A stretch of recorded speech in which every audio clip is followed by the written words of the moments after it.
Listen to me closely, right now. As you sit there listening to this voice, there is a hidden war happening all around you. It is not a war fought with soldiers, tanks, or missiles. It is a silent war.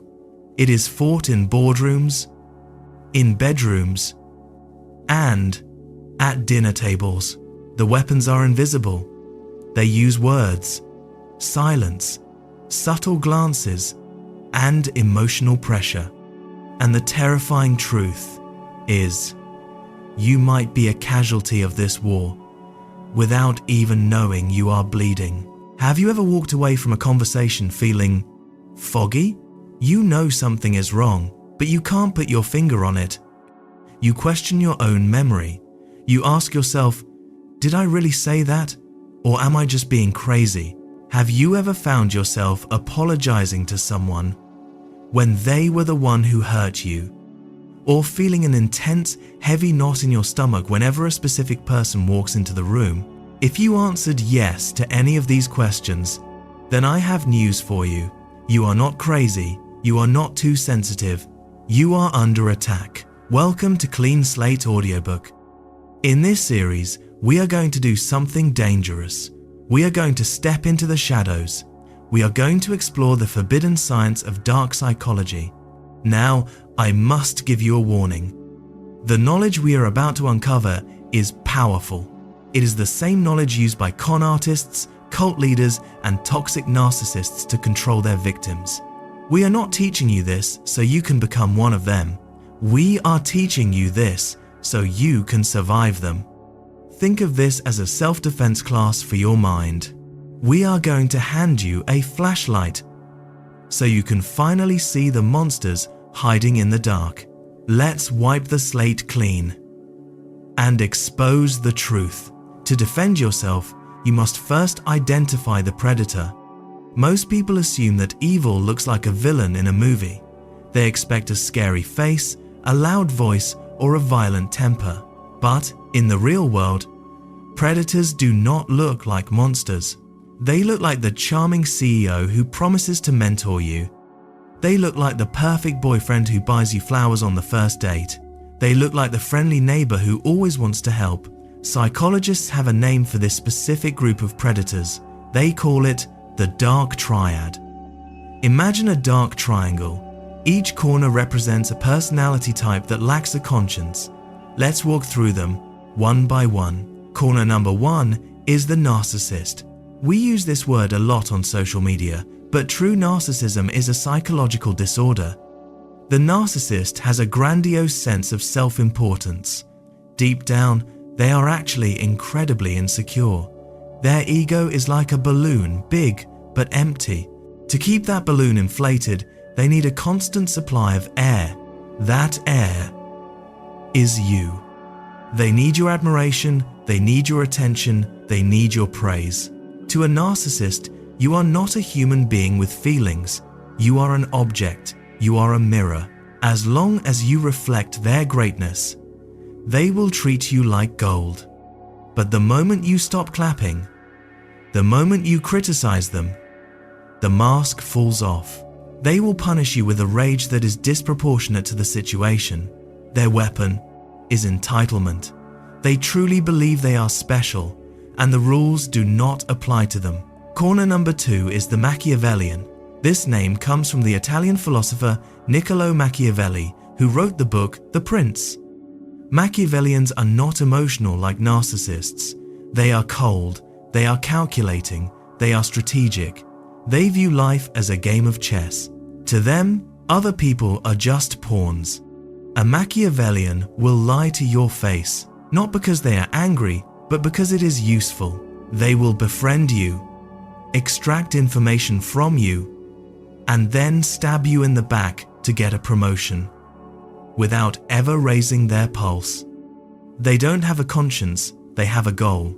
Their weapon is deception. Corner number 3 is the psychopath. This is the darkest corner. While narcissists hurt you to protect their ego, and Machiavellians hurt you to get ahead, psychopaths hurt you because they can. Biologically, their brains are different. The part of the brain responsible for fear and empathy, the amygdala, does not light up like yours does. They literally cannot feel your pain. When you cry, they don't feel sad, they feel bored. Or sometimes they feel powerful. They are thrill seekers, they are impulsive, they are dangerous. Their weapon is fear. Research suggests that nearly 10% of the general population has high levels of these traits. That means, if you work in an office with 20 people, 2 of them are likely hiding in the shadows, waiting to use you. So, how do they do it? They don't start with abuse. They start with a technique so subtle it can drive you insane before you even realize it's happening. It is called gaslighting. The term gaslighting comes from a 1938 play. In the story, a husband slowly dims the gas lights in their home night after night. When his wife asks, "Is it getting darker in here?" he looks at her with pity and says, "No, my dear. The lights are bright. You must be losing your eyesight." He denies her reality until she eventually goes mad. In modern life, gaslighting is a form of psychological murder. It kills your confidence. It kills your intuition. It usually happens in 3 distinct stages. You need to memorize these so you can spot them. Stage 1 is the setup. This is subtle. The manipulator challenges your memory of small events. You might say, "I put the keys on the table." They say, "No, you didn't. You left them in the door. You are always so forgetful." It seems harmless. You think, "Maybe I am tired. Maybe I did forget." You let it slide. But this is a test. They are testing to see if you will accept their version of reality over yours. Stage 2 is the defense. This is where it gets ugly. You confront them about something significant. Maybe you saw a text message on their phone. Maybe they promised to pay you back and didn't. When you bring it up, they don't apologize. They attack. They say, "You are imagining things. You are too sensitive. Why are you always trying to start a fight? You sound just like your crazy mother. Do you see what happened?" Suddenly, the conversation is no longer about their mistake. It is about your reaction. You find yourself defending your sanity. You start explaining yourself. You start apologizing for being crazy. This is a trap.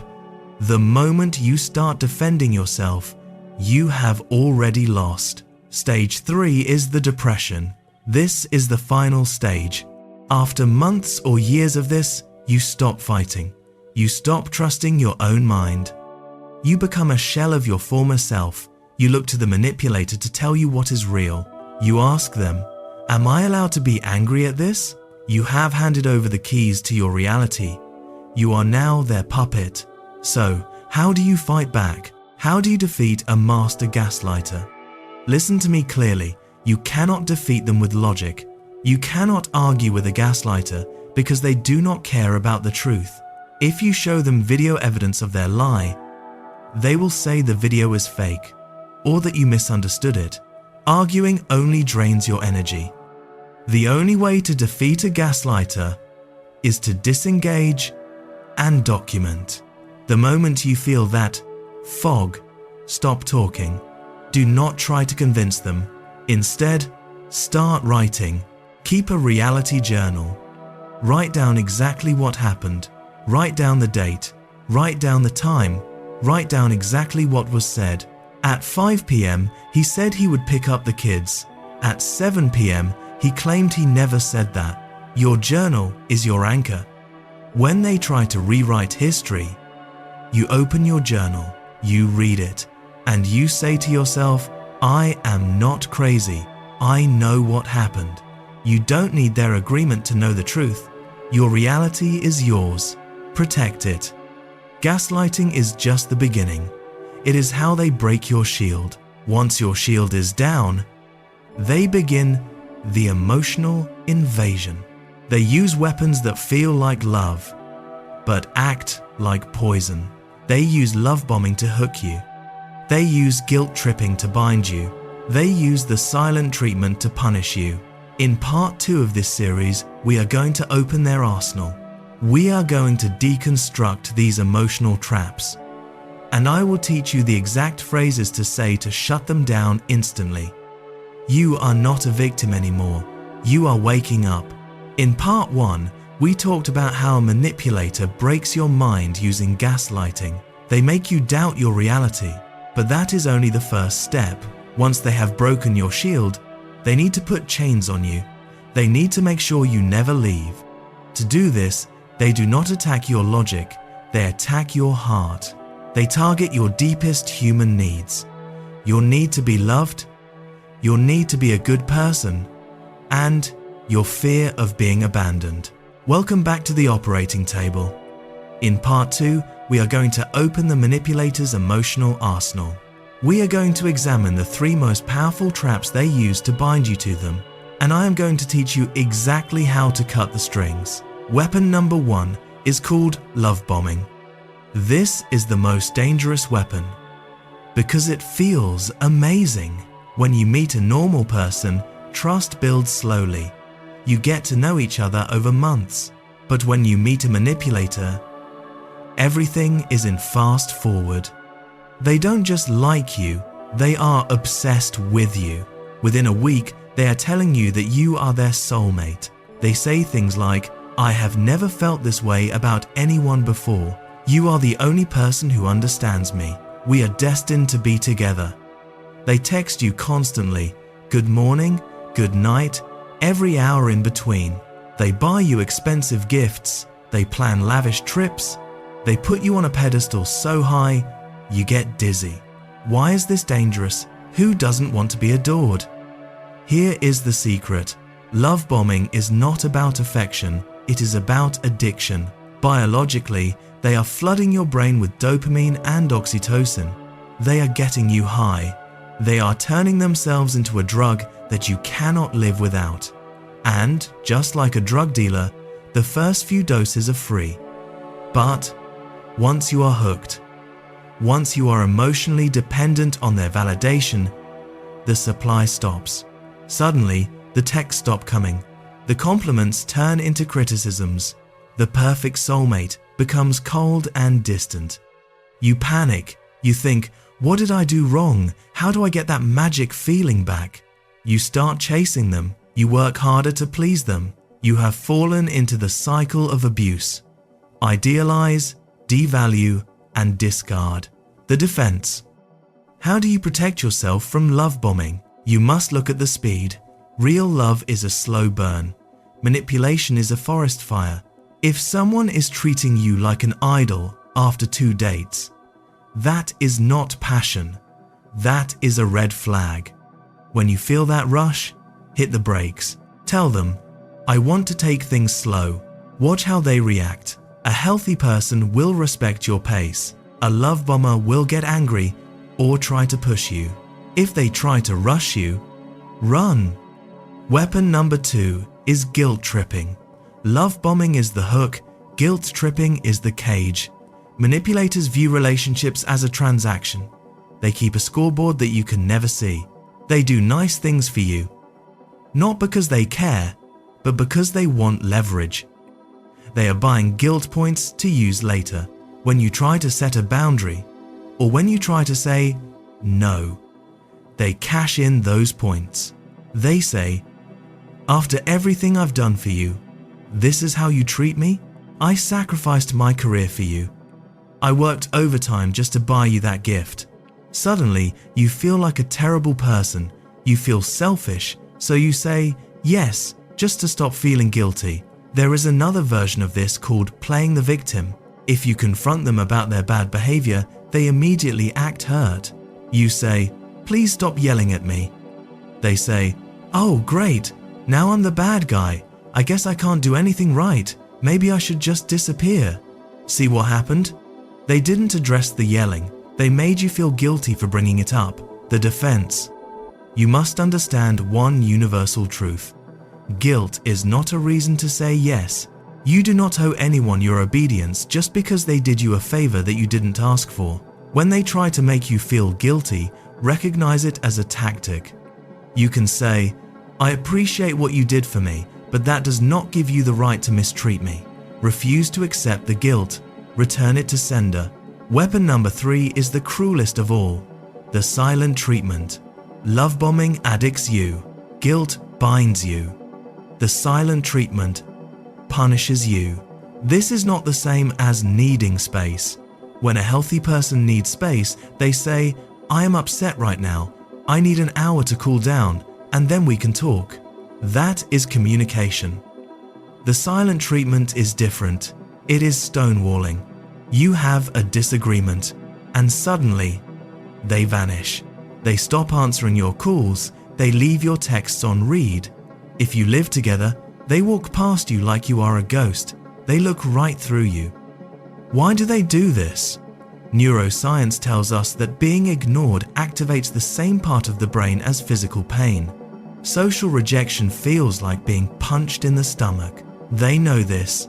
They are creating a vacuum of anxiety. They want you to sit there, spiraling, thinking, are they leaving me? Do they hate me? Is it over? They want you to break. They want you to come crawling back, begging for forgiveness. Even though you did nothing wrong, they are training you like a dog. If you speak up, I will withdraw my love. The defense. This is the hardest thing to do, but it is the only thing that works. Do not chase. When they go silent, let them be silent.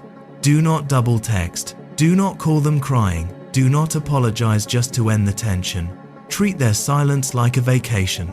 Go out with your friends. Read a book. Watch a movie. Be happy. Show them that their silence does not hurt you. Show them that you are perfectly capable of enjoying your own company. When a manipulator realizes that the silent treatment doesn't make you panic, they lose their power.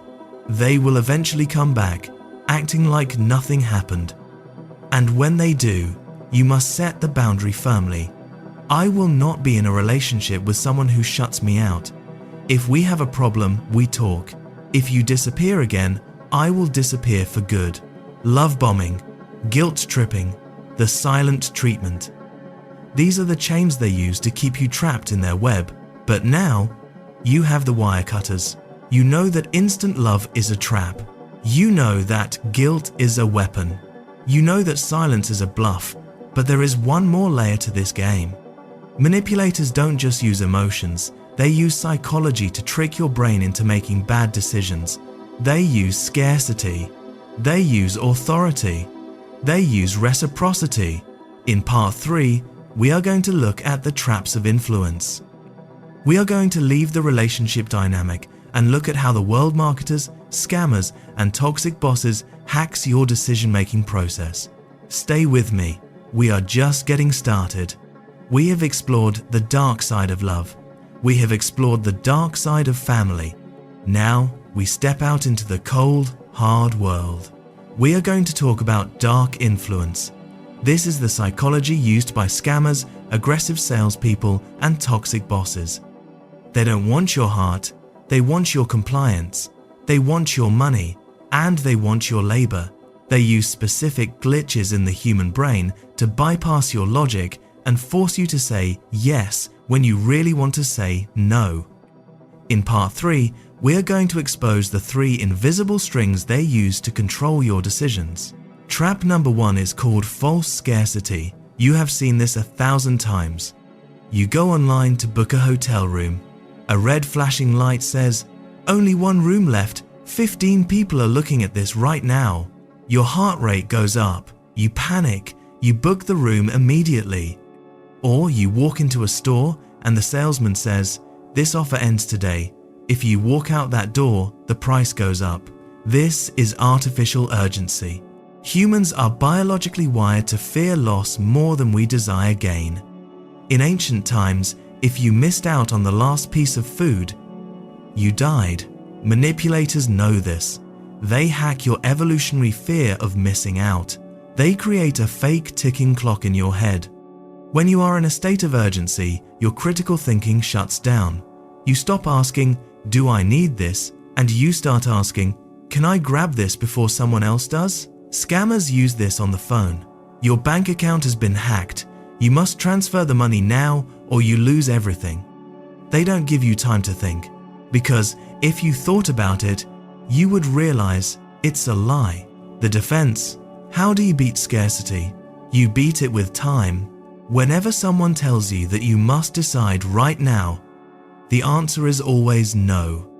Real opportunities do not vanish in 5 minutes. If a deal is good today, it will be good tomorrow. If a salesperson pressures you, simply say, "I have a rule. I never make financial decisions without sleeping on them first." Watch their reaction. An honest person will say, "No problem, take your time." A manipulator will panic and try to bully you. If they bully you, walk away. You just dodged a bullet. Trap number 2 is the weapon of reciprocity. This is a trap disguised as a gift. Societies are built on a social contract. If I do something for you, you are obligated to do something for me. This is called reciprocity. It is usually a good thing, but manipulators weaponize it. They give you an uninvited gift to create an uninvited debt. Have you ever walked through a tourist area and someone forces a bracelet onto your wrist or hands you a free flower? They say, "It is a gift, free for you," but the moment you take it, they ask for a donation. And you feel an intense, awkward pressure to give them money. Why? Because your brain is screaming, "They gave me something, I can't just walk away, I am not a thief." So you give them $5 for a flower that is worth 10 cents. Salespeople do this too. They buy you lunch, they give you free samples, they give you exclusive advice. They are not being nice. They are loading the scale.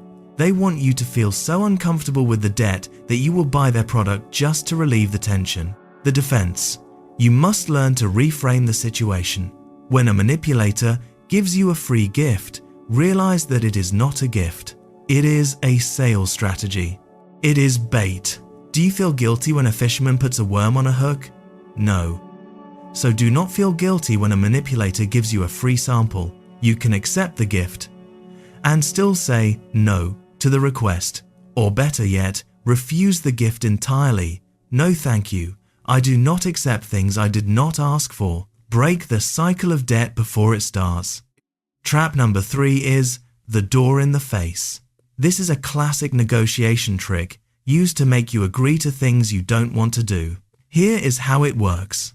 The manipulator asks for something huge, something crazy, something they know you will refuse. "Hey, can you lend me $5,000? You say, "What? No, I can't do that." You feel a little bad for saying no. You feel a little guilty. Then they retreat. They look sad and say, "Okay, I understand. Well, could you at least lend me $50 so I can buy groceries?" You breathe a sigh of relief. $50? Oh, sure, I can do that. And you hand over the money. You have been played. They never wanted the $5,000.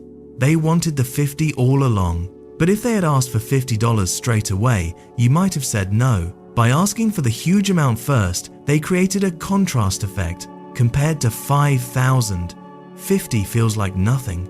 They also triggered your guilt. You said no to the first request, so you feel obligated to say yes to the second one to be nice. The defense. Separate the requests. Forget the first number. Pretend they never asked for $5,000. If they walked up to you and just asked for $50, would you give it to them? If the answer is no, then the answer is still no. Do not let them use contrast to distort the value of your money or your time. And do not let them use your politeness against you. It is not rude to say no twice. False scarcity, weaponized reciprocity, the door in the face. These are the invisible strings that pull you. The world is full of people trying to hack your brain. But now, you can see the code. You know that urgency is a lie. You know that free gifts are hooks. You know that big requests are anchors. But there is one final question. What do you do when you are dealing with a master manipulator? Someone who uses all of these tactics, someone you cannot fix and cannot reason with. There is only one move left on the chessboard. It is the ultimate defense. In the final episode, part 4, I am going to teach you the Grey Rock method and the art of walking away. we are going to learn how to become invisible and how to become invincible. We have reached the end of our journey. We have turned on the lights. You now know the Dark Triad, the Narcissists, the Machiavellians, and the Psychopaths. You know how they break your reality with gaslighting. You know how they hook your heart with love bombing. And you know how they hack your brain with scarcity. But knowing the enemy is not enough. You need a battle strategy, because in the real world, sometimes you cannot just run away. Maybe the manipulator is your boss, and you need this job to feed your family. Maybe the manipulator is your ex-husband or ex-wife, and you have to co-parent with them for the next 10 years. Maybe it is a family member you see every Christmas. How do you survive when you are locked in a cage with a tiger? You do not fight the tiger. You do not argue with the tiger. You become a stone. This brings us to the most powerful defensive technique in all of psychology, the gray rock method. To understand this, you must understand what a manipulator truly wants. They do not want your love. They do not want your money. Those are just bonuses. What they truly crave is your reaction. They are emotional vampires. They feed on narcissistic supply. When they insult you, they want to see you cry. That makes them feel powerful. When they provoke you, they want to see you yell. That makes them feel significant. Even negative attention is still attention. To them, being hated is better than being ignored. So, how do you starve a vampire? You stop giving them blood. The grey rock method means making yourself as boring, uninteresting, and unresponsive as a grey rock on the ground. Imagine a grey rock. It doesn't speak, it doesn't argue, it doesn't cry, it just sits there. If you kick it, nothing happens. If you scream at it, nothing happens. Eventually, you get bored and walk away. Here is how you apply it in real life. When a toxic person tries to start a fight, you give them nothing. You turn off your face, you relax your jaw, you make your eyes flat. You give short, factual answers. They say, "You are the worst employee I have ever had. You are useless." Instead of defending yourself, you simply say, "I hear your opinion." They say, "I heard you were talking trash about me." You say, "That is not true." And then you stop talking. No drama, no emotion, no explanation. You become a blank wall. When you deny them the drama, they will panic. Warning, this is important. When you start grey rocking, it will get worse before it gets better. Psychologists call this an extinction burst, like a toddler throwing a tantrum. When they realize their old tricks aren't working, they will scream louder. They will try harder to provoke you. They will say the meanest things imaginable just to get one tear out of you. Do not break. Hold the line. Eventually, they will realize the well is dry. They will get bored, and they will move on to find a new victim who gives them the drama they crave. By being boring, you become free. But sometimes being a rock is not enough. Sometimes the only way to win is to leave the chessboard completely. This is the power of walking away. In any negotiation, in any relationship, in any business deal, the person who is most willing to walk away holds all the power. If you are afraid to lose them, they own you. If you need their validation, they own you. But the moment you decide that you would rather be alone than be disrespected, you become invincible. You must set non-negotiable boundaries. A boundary is not a request. A boundary is a rule. Don't say, "Please don't yell at me." That is a request. Say, "If you yell at me again, I will hang up the phone and I will not answer for 24 hours. And then this is the secret, you must do it. A boundary without a consequence is just a suggestion. If they cross the line, you execute the consequence immediately. No arguments, No second chances. You teach people how to treat you by what you tolerate. Stop tolerating the poison. Grand conclusion. Listen to me one last time. Dark psychology is real. The world is full of people who are broken. People who will try to use you to fix the hole in their soul. They are not going to change. You cannot fix them. You cannot save them. You cannot love them into being better people. But you can save yourself. You can trust your gut. You can protect your mind. You can build a life where you are the one in control. Today, you are no longer a victim. You are a scout who sees the map. You are a warrior with a shield. You are a grey rock that cannot be broken. The war is over, and you have won. This has been Dark Psychology, the art of human defense. If this series has helped you see the truth, subscribe to Clean Slate Audio. Share this with someone who needs to wake up. Stay safe, stay sharp, and never, ever let them dim your light.